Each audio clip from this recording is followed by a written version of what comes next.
So that's ACLs, and you do have IPv6 ACLs as well. Works very similar. And you actually have MAC layer ACLs too. So you can do layer 2 ACLs if you so choose.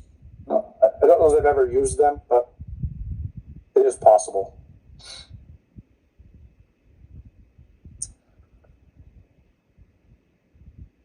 Okay, one more section to take a look at for today.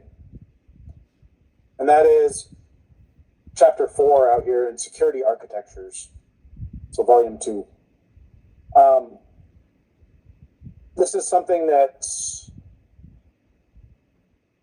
fairly ubiquitous across companies and fairly widespread nowadays, trying to secure anything. So we have to look at the terminology when it comes to security, and we'll talk some about authentication, authorization, and accounting concepts, including the Radius server or AAA servers, which are doing just that, authentication, authorization, and accounting. And we'll talk about the differences. So we have our enterprise type systems where we have users, we have a network, we have servers, and obviously there'd be a lot more users, probably a ton of things on the network equipment, and a lot of servers. We'd also have other things in here like firewalls and wireless and printers and whatever else. But we have some security boundaries that we want to take a look at. There's obviously the enterprise itself and the security boundaries, everything internal. You then also have business partners that you're communicating with, especially nowadays with cloud providers that you're interfacing with. So they have their security boundaries, and there's probably many of them. You have the lovely internet, which doesn't have a whole lot of security unless you implement it yourself. So the idea of security comes down to, we're looking at whatever system, right? That system is going to have potential vulnerabilities. Vulnerabilities are potential holes, right? So if we have a firewall, there's holes in that firewall. There's things that can be done that aren't necessarily being exploited currently, but they're there. So most of the vendors will publish known vulnerabilities and how to fix them or how to mitigate them if they can. It doesn't mean that you've been hacked or that something is there. It just means there is a vulnerability.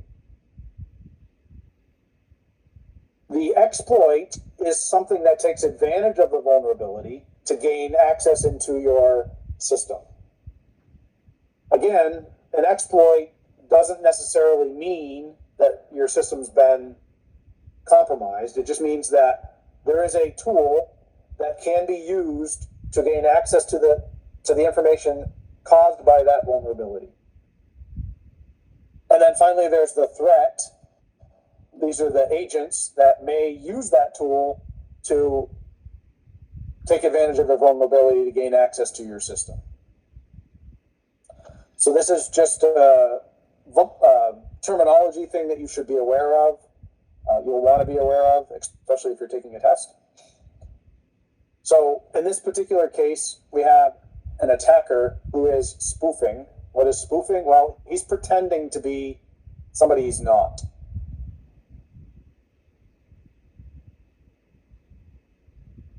So he's on the network, he's targeting a corporate server, he's spoofing being somebody trying to gain access to your corporate data.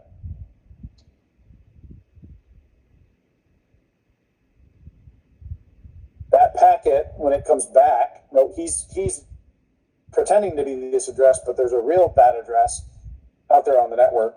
That packet goes back to the actual server.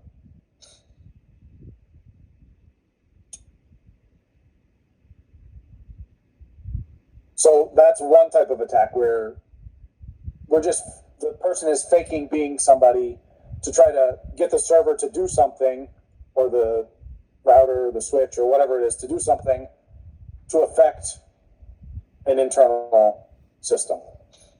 Denial of service is just that, sending a lot of traffic or a lot of certain types of traffic to try to stop this server from functioning. And you'll see in this particular case, he's sending TCP synchronization packets, a bunch of them, trying to stop this guy, or this guy rather, from being able to work.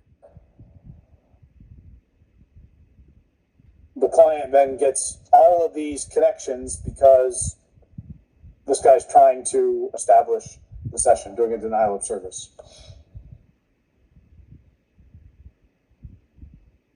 And the attacker could very well have spoofed one of your internal addresses to do that.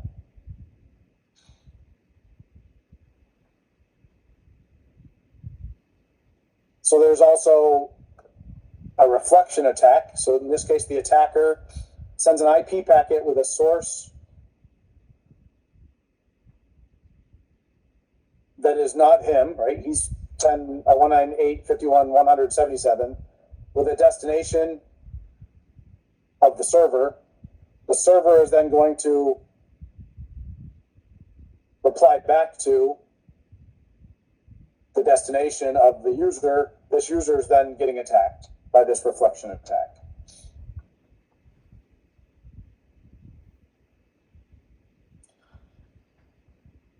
And usually reflection attacks are denial of service type attacks. Man in the middle attack. So this is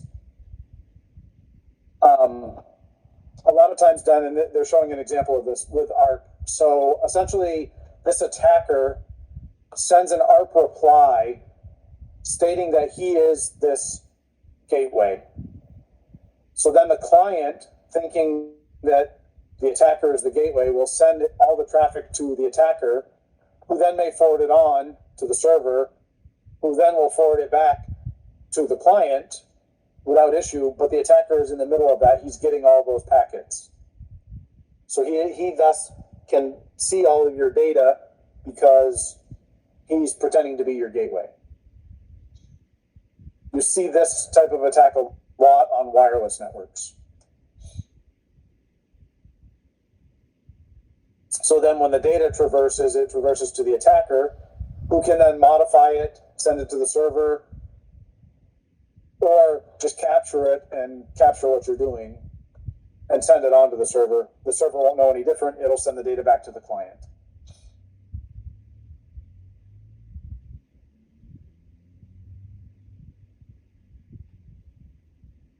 So here's a summary of those. So denial of service or distributed denial of service, reflection, amplification attacks, man in the middle attacks. And what is the goal? Sometimes it's to exhaust system resources, which is denial of service. Sometimes it's to trick unwitting accomplice hosts to send traffic to a target. And that could be for denial of service purposes, or it could be to get the client to do something to amplify its own needs. If somebody wants to eavesdrop, then the man in the middle is the way to do it. If somebody wants to modify the traffic passing through, then a man in the middle is the way to do it.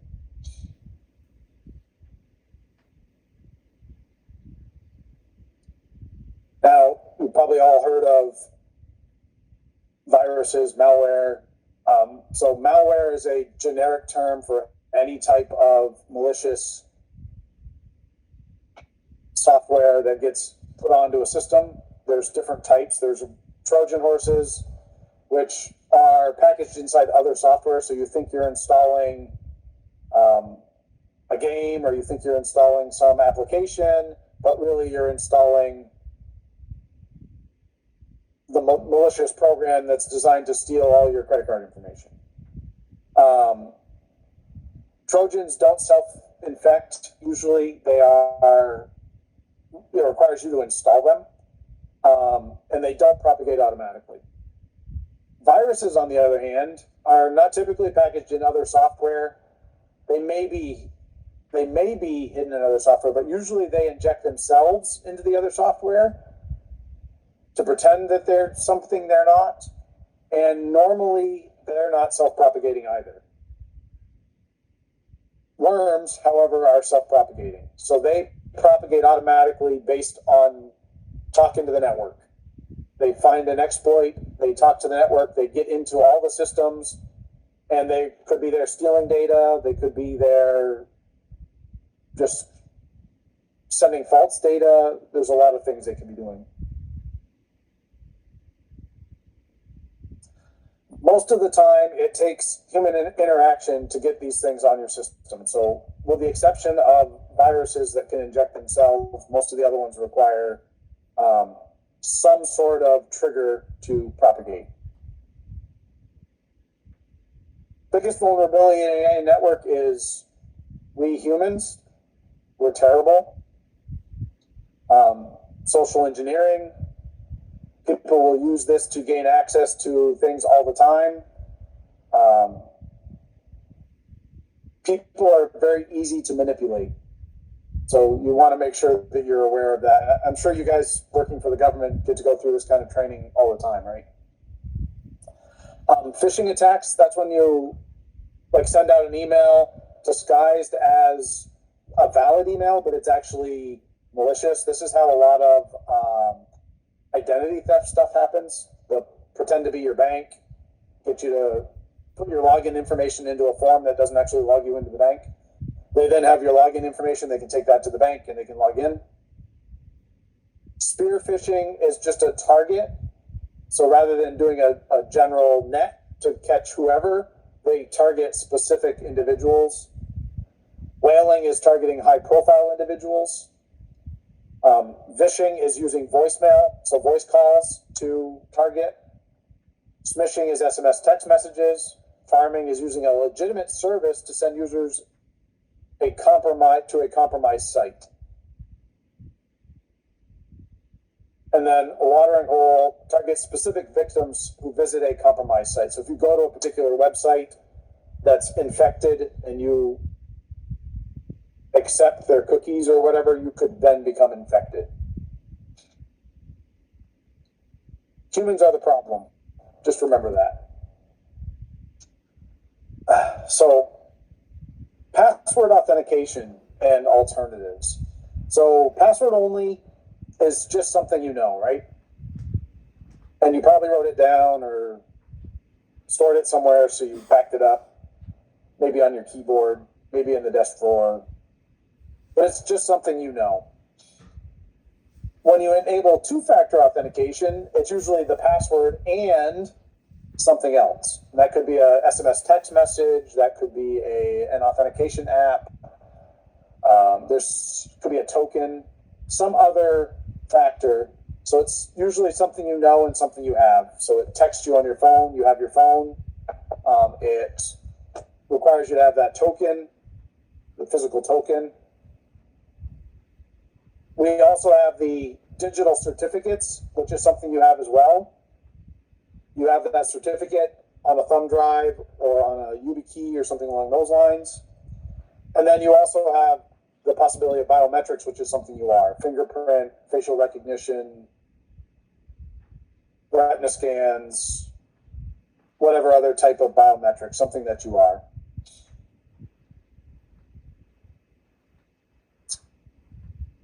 All right, so what is AAA? Authentication, authorization, and accounting. Authentication is validating who you are, right? So this is the user. They want to communicate on the switch. So assuming we're using Radius authentication to get access to the switch says, okay, who are you? The user says, I'm John Smith. The switch doesn't know if he's John Smith or not. The switch talks to the AAA server. The AAA server says, yes, he is John Smith. There's obviously some more that happens here. He has to somehow authenticate. Does he have the right username and password? Is he using the right certificate? Is he using two-factor authentication? All that stuff happens too, in order to validate that he is, in fact, John Smith. So this is authentication. Authorization is when John Smith is signed in. Let's say he wants to SSH into the switch and wants to run config commands. Maybe he's not authorized to run config commands on the switch. He only has the ability to view the configuration, not to modify it.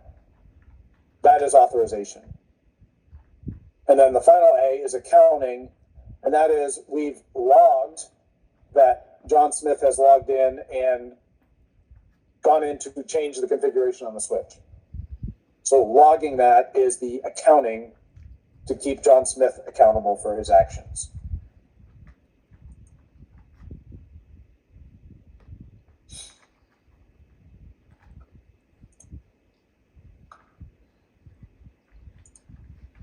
Any questions on that?